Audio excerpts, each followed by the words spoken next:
Hello, hello. Hi, how are you? Good. Good. I'm Very you. happy. I do this morning journaling. So every day when I wake up, I have this program in my phone. I write down three things that I'm grateful for Mhm. and three things I commit to do on that day to make my day great. So it's a kind of starting the day with a good mindset, positive Love that. emphasis.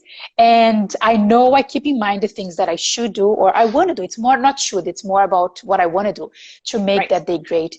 Yeah. Love that. And I thought Love about that. it because the job interview and the job search is so aligned to that. I mean, when we are intentional, when we know where we are going and we take the right actions, I think the chance to be successful are like way Yeah. bigger, Yeah, right? I agree with you. I agree with you. Yeah, no, I'm excited to talk and answer any questions that anyone has. I love talking about interview prep. It's like my favorite topic amongst a lot of things, but interview prep specifically, I think it's just a different mindset these days when the marketplace is so competitive and Yeah. there is so many great high quality candidates out in the market. It's kind of like, what do? You can't just bank on your background or experiences really helping. That's what gets you to the interview, but then when you're in the interview, it's kind of like what makes you stand out, what will help you shine, and how to Yeah. determine if it's a really good fit for you too. Yeah, there are a lot of things involved, and it's not only about, as you said, landing the interview, but performing well and align that with your career goals, with what you want to do with your life and how you Right, use your time and all right, of that. Yeah. right. Do you I want to agree start with you. introducing yourself? So, yeah, my name's Ashley. I started RX Ashley about 4 years ago, and my background is all healthcare. So, I was a pharmacist for many years. I've always lived in the consulting healthcare space. And then what happened in 2016 is out of nowhere, I lost my job. My position was eliminated Oh, from the company I was working with, and it was the worst experience ever. It sucked. I was the breadwinner. I had a young daughter. My husband was not making any money, and it was on me. And I went from six figures to zero overnight, and it was really wow. tough. And I realized that, just because I have a lot of education, a doctorate, a master's degree, I'm not an exception to, job instability. So I went through that. And then what I quickly realized was I didn't have a safe place to turn to during my career transition. Like, I didn't have an objective person to talk to about strategy or building a roadmap. I've always kind of been in a non-traditional career space. So I didn't want any of the jobs that were just online because those just didn't really appeal to me. So, I had my family, I had my friends, my husband, my mom, my close friends, my coworkers that were all giving me support, but it just wasn't what I needed. So, after a couple months of researching online, I started building strategy, and eventually I turned down over 30 positions within just a couple months. I think it was like 6 months. Wow. And I realized that it wasn't just about how I was going about it. It was more my intention and strategy and how I was putting myself out there and allowing employers to chase after me and not the other way around. And I sat around and I started looking around my friends and family around me, and I was like, why are these smart people not getting chosen for their careers? And it was really about just how they were teeing themselves up and how they were marketing themselves. And Yeah. so it was at that moment where I did a complete career change, and I went into supporting people in navigating career pivots. And what ended up happening there was I would get career coaching clients, and they would get job interviews, and then job interviews would happen. And a few times my clients would be like, hey, can you prep me for the interview? I was like, sure. Why not? And they all got jobs. And I was like, wow, this is This is cool. working. Yeah. So, fast forward 3 years, and that's what I do every day. I interview prep people, and it's been so fun. It's been so fascinating to see the transformation of just when someone really understands how to market themselves and show their value to an employer, to a client, what really the conversion or what the transformation that can happen with just tweaking a few things in their dialogue and how they talk about themselves, how powerful that can really be. So, Yeah. so I interview prep people every day. And then from a career coaching standpoint, I run a Career by Design community program, which basically entails all my clients and high-level professionals who are just looking for a community of support in navigating their career and how to really thrive in their career. We talk about all the things in there: LinkedIn, personal branding, time management, work-life balance, whatever that means, all that stuff. So it's been really fun to have that community. Nice. And that's exactly what you were missing in 2016 when you got laid off, right? Exactly. Yeah. Yes. You took the words right out of my mouth when I just was like, what do I do? No one told me that this could happen to me. What the heck? I have a doctorate. I have a master's degree. I have 2 bachelor's degrees. We never count on it. We think it's going to happen to other people. I'm never going to get unemployed. Yeah, exactly. I'll never forget. I called my mom and I was crying and she was like, yeah, welcome to being an adult. This happens. I was like, this doesn't happen to me. But she was like, yeah, it does. Oh, yeah. Okay. And it's not about being a bad professional because as you said, you were very qualified, you had a lot of diploma. It's not about that. So I think the first thing is don't take it personal, especially with everything that is happening in the job. My company things change. It was a small startup company. They sold to a larger organization, which our goal was to do that anyways. And my position just didn't make the cut. And they were like, it's nothing to do with you. It's not in the budget. And so that was a whole experience, and it stunk, and it took a long time for me to recover. And quite frankly, I think even 4 years later, I'm just now starting to feel like in my groove after that loss. It's a loss. I'm so career motivated. So my career means a lot to me. And so I just never want anyone to feel like they're alone in navigating their career, not just in a job transition, but if you just need a safe place to turn to ask questions. I don't want you to feel like, or anyone to feel like, they have to expect to do it by themselves. Like there's people out there like you and I who are experts in teaching people strategy and how to really stand up for themselves and making themselves of value to the company or to the client that they're working with. So I always say that there is no shame on asking for help. It's like the smartest thing you can do. The faster you save your time, you save your energy to go to the next step, not be suffering. And but there is a lot of, it's fear. Difficult. It's difficult. And shame is all wrapped up into that. I mean, Brené Brown is the expert on shame and vulnerability and all that stuff. And she's like the guru about, it's so true about all of that. And all the emotions that get tied into, especially being like a very successful, high level, high energy, very overachiever type that I tend to work with. It's challenging, that's you identify a lot in your career, but anyways, it was a very unique experience that I went through that not in a million years did I envision myself doing what I'm doing today. Nice. Yeah. Sometimes things change so completely that we also change and then it's for better. So totally. Yeah. What's life like in Brazil for you right now? It's still in quarantine. So it's very weird. Numbers are still increasing. So it's kind of, I see the world moving towards, normal life again. And here things are still in standby. So it's weird. And I have been talking to people that are in the same situation. They're like, I don't know what is going to happen in my company. No. I don't know what is going to happen in my, it's this kind of suspense and like waiting mode, which is not good. I've seen a lot of, I don't know, a lot of uncertainty. There's uncertainty in every arena. It's a lot of gray zone right now. Even if our kids' schools are going to open, it's uncertain. Even if it's you go to the grocery store, it's uncertain. It's just, it's a very unique time that I think, if anything regarding your career, you really need to be able to be intentional and really focused on what you can do, what you have control over in order to make sure you can keep paying your bills for the time being. Yeah.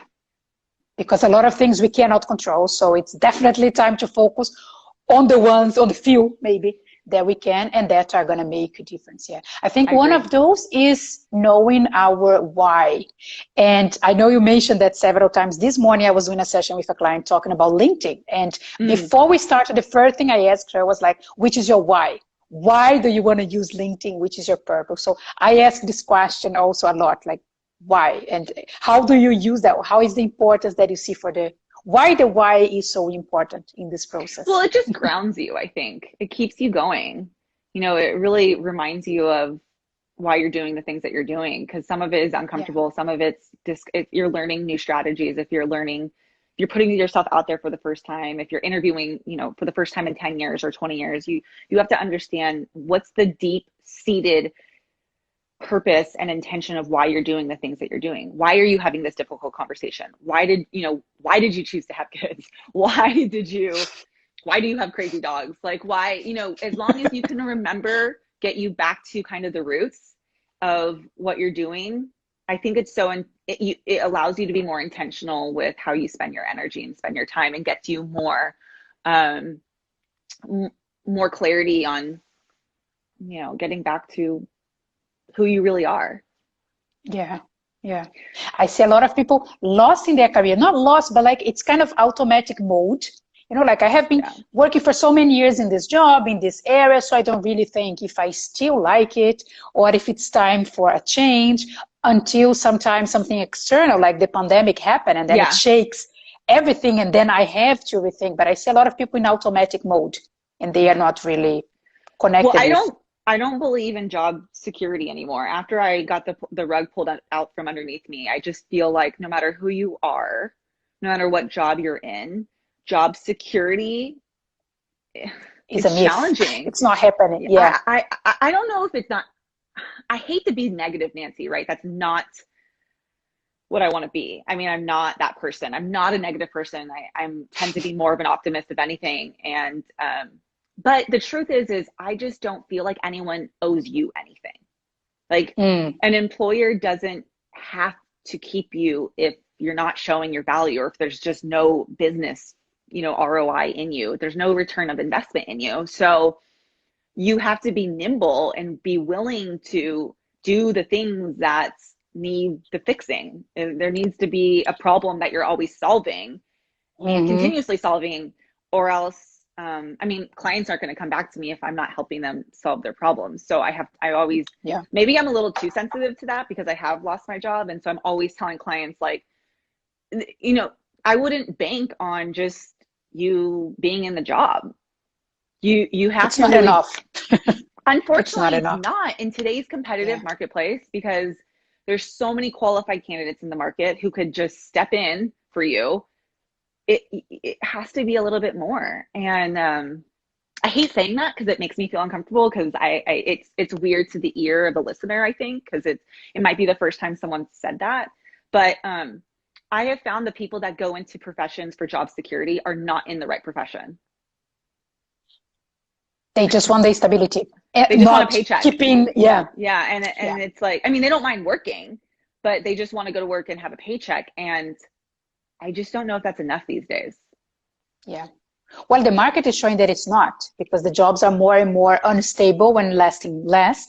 And I think a while ago it used to be like only, let's say, low qualified jobs or entry level positions were temporary, but now we see high level positions that are at least initially temporary. So it's a completely change of mindset. Yeah, for the you ecosystem. The marketplace, the career ecosystem has really changed these days, especially because a lot of people, I mean, are trying to really lower their overhead cost, and employees are really expensive. Benefits, salary, pay time off.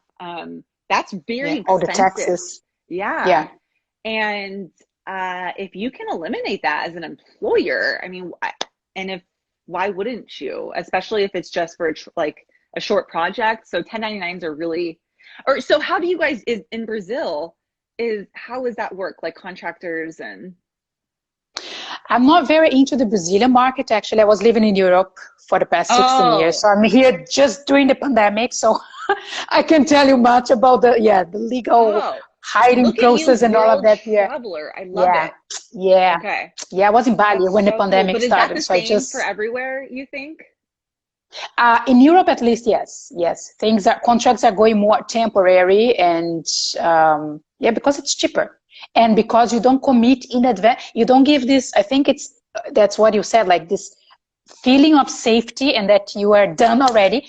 I land my job, so I'm done. I don't need to keep working on it. But no, I think the temporary contracts is a way of forcing you as an employee to keep showing your best, keep producing your best, keep showing that you are worthy the job. I don't know if it's the best way from the company side, but it is what we have on the table. So I have been talking about it already. Be open-minded to accept other kind of contracts, because the stability. Right. I was just going to say, I don't think it's a bad thing. I don't think it's a bad thing. It's just, you have to continuously be showing your value in order to, you know, have some security. To keep it. Yeah, to keep it pretty much. Otherwise, you won't keep it. Yeah. And how is that connected with like identifying your superpowers, identifying what you were good at? I think a lot of people don't focus on, they really just focus on their weaknesses, and they try to focus on, should I get this certification, and should I go for this university or this degree? Do I need more skills? Do I need more qualifications? And when you're 10 years into your job, or career, 5, 10, 15, sometimes you need that. But the reality is, if you just focus on what you're good at and the skills that you already have, and you go for roles that identify and align you with your strengths and what you're naturally talented in, your life becomes a lot easier. I think like you don't have to work so hard. And so I think identifying what your, zone of genius is, or your superpowers, it's important, not just so you can talk about it on an interview, or you can talk about it with someone who you're networking with. It's important so you could be thriving in your career and not having to feel like you're always sinking and missing drowning. Something. Yes. Yeah. Or missing the next course, the next certification. Yes. When I study one more year, it's a feeling of I'm not enough. I'm not ready, so I won't give my 100% because I'm not ready anyway. So it's like a circle. Yeah. And yeah. And looking inside, I think identifying what we are good at. Coming in. Yeah. Yeah. Should I reply to a job rejection email? If it's not automated, it might be automated. Yeah. If it's an individual person and you're looking for feedback, and just say keep in touch, and you want to grow your network and keep you in mind when the next role opens up, I would definitely think that's a great way. But if it's automated, then you might not get anyone. It doesn't make sense. Yeah. But if it's someone who wrote, it's a nice way to keep the conversation with the person. And and show that you are open, show that you are still optimistic, and say like, if you have any other position. A rejection now it doesn't mean that you are rejected forever for that company, for that position. Sometimes the company was between two great candidates. They chose the other one, but that person doesn't pass the probation period, or the project expands, and then you can be, in. So what you do after the rejection email can make a big difference. I've seen that happening. Also. Study computer engineer here in Brazil. I know the market is quite promising, but I haven't finished college here yet. So what do you think it's better for me to do? Oh, I think he's talking about he's planning to relocate, and he's in the middle of his university course. He didn't finish that yet. So the question is, shall I move to another country, or shall I finish the course before? I'm going to say my opinion, and then you can share yours. I think it's more about what is the priority for you now, right? Some people are really willing to have an experience abroad, and I deal with a lot of people like that because that's the journey I have done. So I ended up attracting a lot of people who want to start a career abroad. And a lot of times it's not about the job itself. So I'm willing to go from a management position, let's say, to a more entry-level position because I want to have the experience. I want to live abroad. I want to improve my English. I want to, or whatever language it is, I want to have another experience. So I'm flexible with the job, and that's fine as long as you define your priority. I want to live abroad and improve my English and travel in a different continent, for example. That's fine. But if your priority is keep developing your career, so maybe you can postpone your trip until you finish the career and you can apply for a job in your area. So I don't think there is right or wrong, and there is no shame on, I went from a management level position, now I'm in a more entry level. It's fine. Are you happy with that? Does it make sense for you in your life, in your priorities, in your journey? So don't let people decide for you. It doesn't mean that you need to keep the same position level or the same lifestyle. If you're fulfilling your dreams and you want to have the experience abroad, go for it. I mean, you need to pay your bills. You need to have some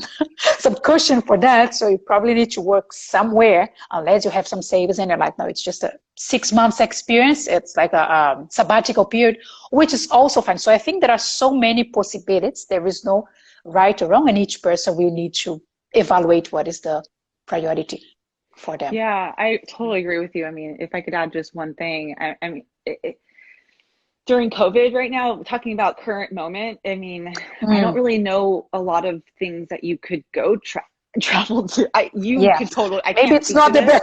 Right. Maybe it's the complicated. best thing is for you to finish and just get it done and just, kind of wait out the next year or two. But it really, like you said, it really just depends on your unique situation and what's most important to you.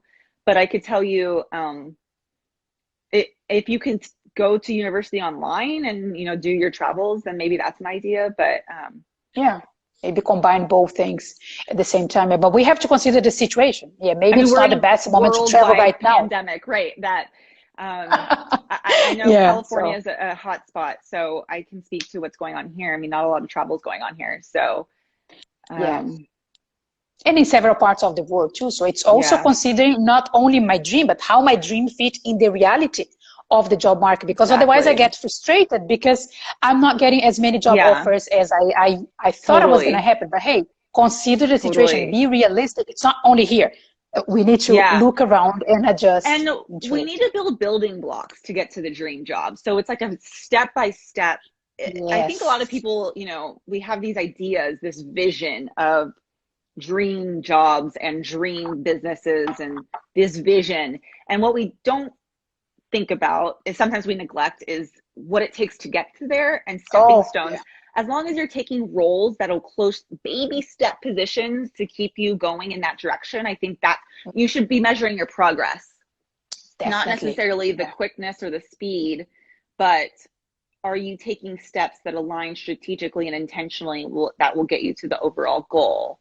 Whether it takes you 5 years or 20 years, like whatever, but whether you finish today or you finish, you know, in 2 years, your degree. Now, I don't know if your parents are telling you to do that, but I think like you need to identify the end goal and take steps to get there. How to move on after a job rejections. Any great advice for that?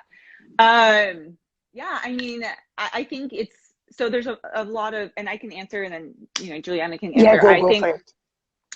I think we need to realize so there's a lot of different ways I can approach this, but one of this is to be more objective about your career and reflect on your strategy and, you know, think about how hard you worked to get to where the interview was, and think about, was it the interview? Was it a good fit for you? Was it, you know, who did they choose? Sometimes you just don't have any control over the interview. That's why interview prep for me, I love isolating it and talking about, it's not about getting the job. The point of the interview is not for you. Unfavorable to what everyone else thinks. It's not about you getting the job. The interview is about how well you articulated your story, yourself, and showed your value to the employers. You have You have absolutely no control if they pick you. You have no control over that. The CEO's daughter could be applying for the same role. Obviously, they're going to probably pick her. How annoying is that? But I mean, it's true, right? Yeah, sometimes it's true. We just do not have control over who we're competing for the same roles are. So how do you measure success in an interview? It's how well you performed during the interview. It has zero chance of failure if you look at it that way. That's true. And that's why I love interview, because the hard work is really getting to the interview. That's the hard work. Once you're in the interview, I'm like, okay, this is awesome, because there's something about you that they like. There's something on your application, or when they talked to you initially, or when they saw you, I don't know, online or whatever, however they identified you. There's something that they resonated with you with. So then you get to the interview, and that's when it's about just really having dialogue, a conversation, just like you and I are having right now, about shared experiences and, you know, does this role match with what you're looking for? And vice versa. Are you the best fit for this role? And a lot of times the answer in both of those questions is no, it's not a good fit. And I don't want this company. And I think when we can objectify, I don't know if that's a word, make this more objective and less emotional. Yeah. It's way it's not easy. It's not easy to get this distance. Yeah. Talking about it, it's easier. But when you are in the process, But that's why I interview prep people. And that's why I've isolated this to, it's not about necessarily you. It's about how you present yourself and show that you're the perfect fit, and how you say how you talk about yourself is so critical. So long story short, how to get over a job, rejection. One, it's totally okay to cry for a day, for a moment, pity yourself for a little bit, give yourself some wine, whatever. Do you for a day, two maybe. Yeah. Then think about, did I give it my best shot in the interview? Did I really articulate myself in the interview?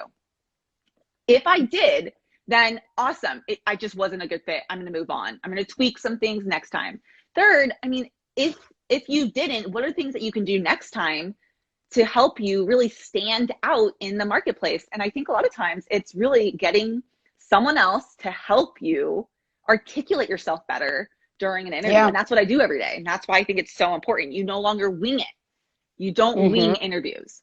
All right, go ahead. Sorry, I talked a lot. So I would add that I normally start my interview prep sessions also asking about the previous interviews and the learning that people had, because sometimes we don't know how much we can learn from the previous experience. That's exactly what you said. Look back and check after you cried, after you're sad, angry, all the emotions, they are welcome. But let's think about it. Let's go deeper and try to understand why I think now, thinking about it in a calmer mode, why I think I didn't perform, what happened, which answer I gave, how was my body language, what did they ask me that I was doubting. So look back and identify, I don't know, the mistakes or the learning. I normally say the learning aspects that can be taken from it and improve for the next time, because that's the only way we improve it. And it's funny because a lot of people say, oh, I don't need an interview preparation session because I have done several interviews in my life. You probably heard that, right? I have done several interviews in my life, so I don't need it. And I'm like, every interview is unique. You change according to the moment of your life that you are. So it's not because you did an interview 5 years ago that you are ready to perform. That's a common mistake. Some people are really good at interviews. Like I think some people know how to turn it on. But I will tell you, underqualified candidates land jobs every single day simply because of what? They perform well. Exactly. Yeah. So sometimes we have to think about, look at ourselves in the mirror and say, it's not just about me being qualified for this position or underqualified or whatever. It's how well do I talk about myself?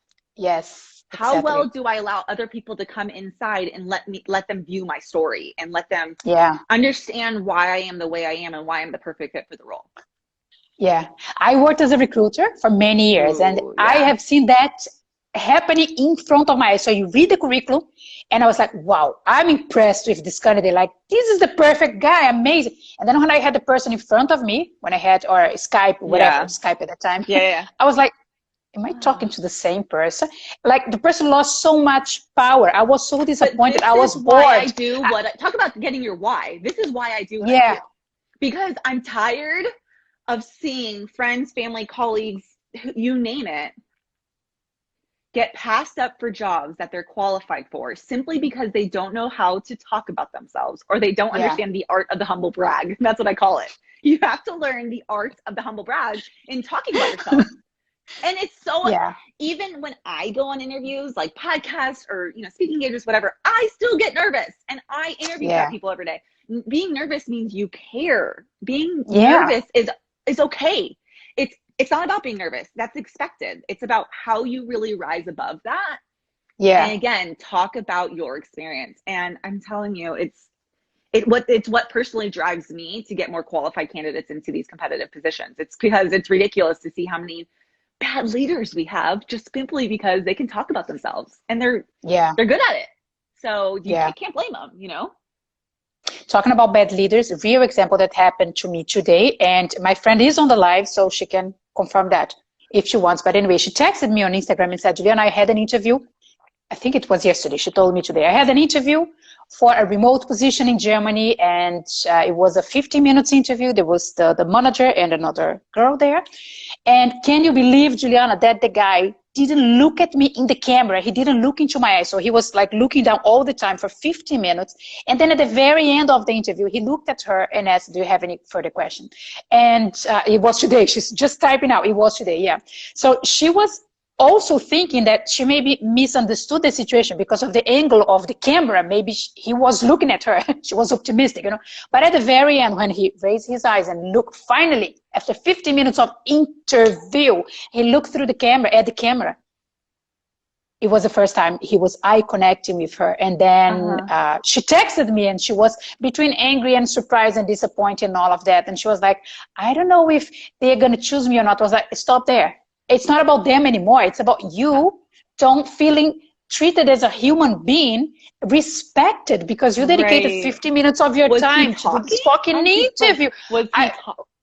I think he was talking. Yeah, it was super weird. So as you're talking about bad leaders and all of that, I just want to bring this real example that she said it was today. So People who are doing interviews, they sometimes are not prepared for, oh, he was obviously working on his computer while talking to me. Jesus, well, it's like so turn your video off. ridiculous. Like don't be Yeah. Or like don't turn have your a computer video off, interview. turn the project off, like you're doing an interview. Well, It's yeah, like I mean, you can look 15 at it minutes. both ways. You can look at it both ways. Like you can say, if you, from the employer standpoint, like if you know you're going to be busy, turn the video off and don't make that the expectation. Or the more appropriate way is keep the video on and pay attention to the and don't work on the project, whatever. Yeah, yeah. I mean, that's the more appropriate way. But yeah, definitely. So sometimes the person who is doing the interview, the leaders in the company, the hiring managers, they were not trained for that. So I'm not saying I support the guy at all, but I know that managers struggle also to do she should get that feedback. I told her, I was like, you should definitely send an email because maybe he's not aware of the damage he did. And no, he probably has no idea. Yeah, how bad it was, and that we are talking about him here right now. Well, and here's the thing. Yeah, exactly. If we don't say anything, then he's probably going to do it again. He's going to keep doing that. Yeah, probably he's going to keep doing that. Yeah, yeah. So at some point, it's like someone asked about what to do with a rejection email. And in this case, it's the opposite. Like she is already saying, no, I'm not interested, and making clear to the company, that's not how I want to be treated on a job interview. I want to be respected and all of that. So I think this feedback from us as a candidate, we also need to educate the companies and say, I did send the email and felt so much better. Yeah, well done. Well done. Someone else said maybe he's reading his notes. And I agree with you, but you're not reading your notes your whole time. All the time for 15 minutes. Yeah, yeah, that's too much. That's too much. Like I have my notes here, but I'm not all the time like that. I just keep a glance on it. Yeah. So just to say that there are bad interviewers out there. I'm going to start doing that right now and then see how you feel. Right. I'm gonna say, hey, look at me, I'm here. Yeah. So yeah, unfortunately sometimes we as a candidate we have to deal with people that are not really prepared to interview, people that will, I don't know, judge you by your clothes, judge you by your accent, this kind of thing. So it's about overcoming that, because this is something we cannot control, as you were saying before, right? We can control some things in the job interview, but still there will be managers that are not prepared to do that, and they will be the ones evaluating you. So everyone's very defensive over this guy. Maybe he was not looking into the camera laptop. I think he was looking down at his notes. I think he was working. Yeah, for 50 minutes, I think it was clearly he was more interested in something else, and someone scheduled the interview, and he's a person speak. Yeah, the person speak. Yeah, there is no point. Yeah, whatever. I think you should just have your camera off if you can't focus. That's just me though. I have a question for you. Talking about happiness and jobs and career and how all those things are aligned, and if they are aligned, some people still say, okay, that's my job, and I just do it because I need to pay my bills and all of that. This is one approach that work for some people, but other people, they really go towards, I want to feel that it makes sense for me, the way I use my time, how I use my knowledge, and all of that. I am one of those people. And I remember when I was writing down the text for my website last year when I launched that, and I sent it to the copywriter, she was like, okay, we need to look for some synonyms for the word happy, because I was mentioning that so many times. Finding a job that make you happy, live a life that you are happy. So for me, this is very important. And that's what I try to share with my clients and people about career. So how do you see that? Yeah, I agree. I think happiness has a lot of different definitions. I think one person that I really admire and respect is, my husband, who he is a trauma surgeon, and I wouldn't say he comes home skipping happy every day, but he feels fulfilled. He feels like he did what he was trained to do every day.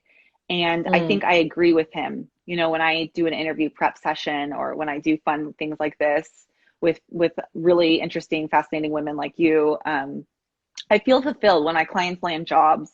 I feel like I'm working in my zone of expertise. Teaching people how to market themselves, teaching people how to show value to their employers or to their family and friends even.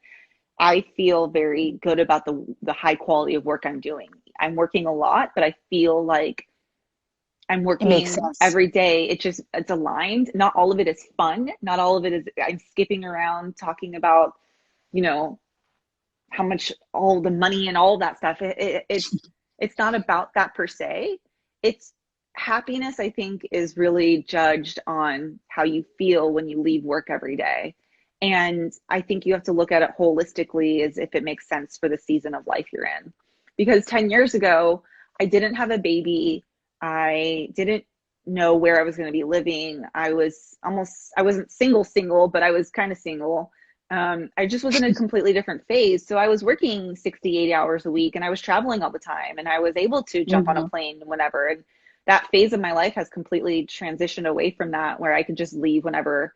And now it's more about integrating both both my husband and I's job in together to make sure that, we can thrive in our marriage too. So I think happiness has to be measured by not just what you're doing in your job, but also how well you're integrating everything into your life, and holistically how you're looking at your career, not just day to day. Yeah. That's how I feel. Yeah. I mean, I feel like the people who are saying, I'm so happy in my job, I'm so happy in my job.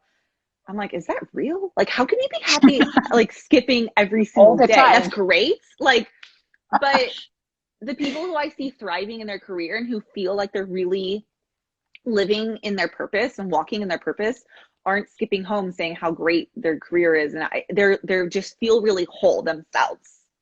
Yeah. They feel whole. It's not about the happiness. It's just about, they feel like they're doing all the things that they were meant to be doing. And, so I struggle with the words landing your dream job and how to be happy in your career. Those are the two phases that I really struggle with, because I think everyone thinks that that's the thing to go after. Like, that is what we should be working towards. And happiness changes depending upon what season of life you're in or phase of life you're in. And dream jobs, create your dream job. Even if it's not your dream job, that's going to change too, again, depending upon what phase of life you're going to be in. So what do you think? Yeah, I also don't like the term dream job, although a lot of people come to me talking about, I want to find my dream job, because I don't think there is something called dream job. It doesn't exist. There is no such a thing as a perfect job. And exactly what you said, what we aim for in our career keep changing from time to time. So maybe I was super excited about one project, and 2 years after, it doesn't make sense anymore. It's boring. I want something and I think, agreed. And I think you have to have the courage to change too, and to really put the energy. It's a part-time job looking for a full-time job. So I think you have to really be willing to put in the work, and not a lot of people are. They're more willing to sit there and bitch and complain about their job than anything. Exactly. Not just to put the energy into switching. Yeah, I hear that a lot. For example, about being a digital nomad, as you said, oh, you're traveling and all of that. So I hear that a lot. Oh, you're so lucky that you can travel and work from anywhere. And I'm like, I hate the word lucky, because there is nothing about luck. Like, I have been building up that, working super hard and making transition after transition and adjusting and, investing money and getting trained and hiring coaches and testing products and selling myself. All of that, there is nothing about luck. And then who see from the outside, oh, you're so lucky you can travel. And it's not about that. That's why social media is like, 50-50. Yeah. So the thing about the dream, I'm married to a doctor, they're like, oh, you're so lucky. I'm just like, well. Both of my parents are doctors, so I know the stuff. Yeah, I know the stuff. Okay, so I'm going to take one last question, and then I got to bounce. Okay. Let's grow. It says, can you kindly suggest how to restart my career as a freelance spoken English trainer all over again online, mainly because this pandemic situation? Yeah, I would say have an audience, build your audience first. Make sure you have people that want to buy from you, and ask your audience, what they find value in you. Like, what problem are you solving for those people that are in front of you? And if you're not solving the problem, that's probably why they're not hiring you if they aren't right now.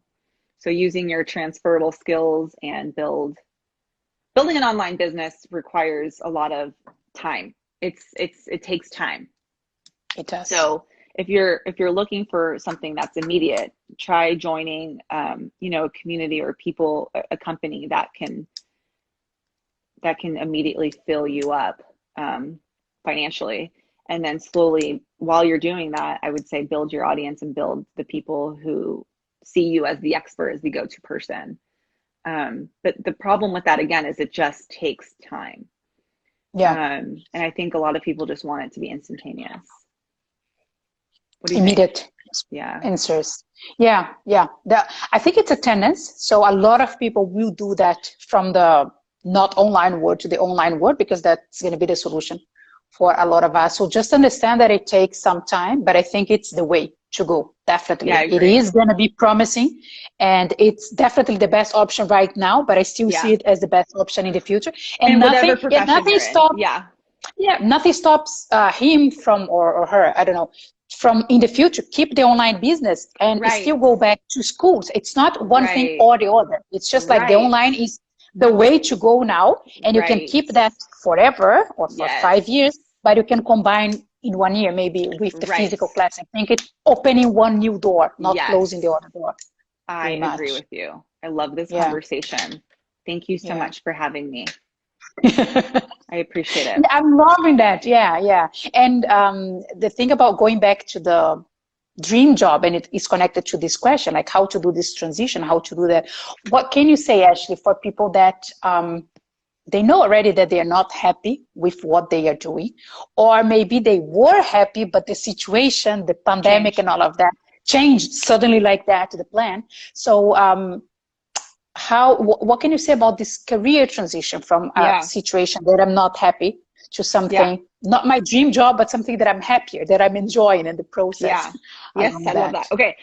As you were saying this, I thought of three things. So first and foremost, clarify what you want. I think so many people are like all over the place.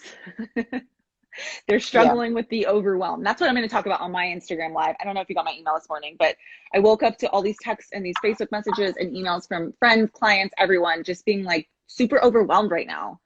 So I think clarifying what is most important to you right now is phase one, being aware. So really phase one is like being aware that whatever's happening right now, it's not working for you. The juju's off. Like you're not happy.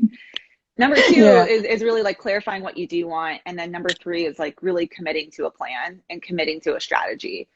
The winging it model, the just putting your applications out there for anyone to see, it doesn't work anymore. Spray and pray, right? No. Spray and pray. Yeah, spray and pray. I love that. Spray your curriculum. Spray your curriculum all over around and just spray. That it is works. The funniest thing I've ever heard before. I'm going to quote you on that. But no, it doesn't work. It's just, I'm not trying to be negative. Again, it's because I've been there and I've done that. And no, this is being realistic. This is being realistic. It won't competitive. Work. There's too many of us really solid candidates in the universe right now to just spray and pray. Especially now. Especially now. It was competitive before, but now it's twice or 3 times more competitive. I mean, I had a physician yesterday who I was interview prepping. She got furloughed a couple weeks ago. So it's not like no one's safe right now. It's, I don't know. It's a weird time. So you really have to be able to really market yourself well. And that requires strategy. Yeah. So strategy is the step 2. Okay. Clarity is step 1 for the transition. Step 1. Clarity. Then the strategy. And committing to a strategy. Committing to a strategy. Okay. Yeah. Because you can have one, but you're not taking the steps. Accountability is so important. Also, it's so important. You don't feel, as you said at the beginning, you don't feel alone. You can share your pains, you can brainstorm ideas, and you have that thing like, oh, she's gonna ask, so I better do something, because if I'm alone, maybe I'll just postpone it, whatever, but I know I have a meeting with her and she's gonna ask. So it kind of pushed me in my brain. It's like, you should do that. So it motivates us to do that. That's why the group, the community, or the coach, or whatever, or a friend that is calling you once a week, it's so important for that. I totally agree with you. This was an awesome conversation. Thank you so much for bringing me on. I really appreciate it. I'm really happy to have you here. Thank you very much. Stay safe in Brazil. Yeah, you too. Take care.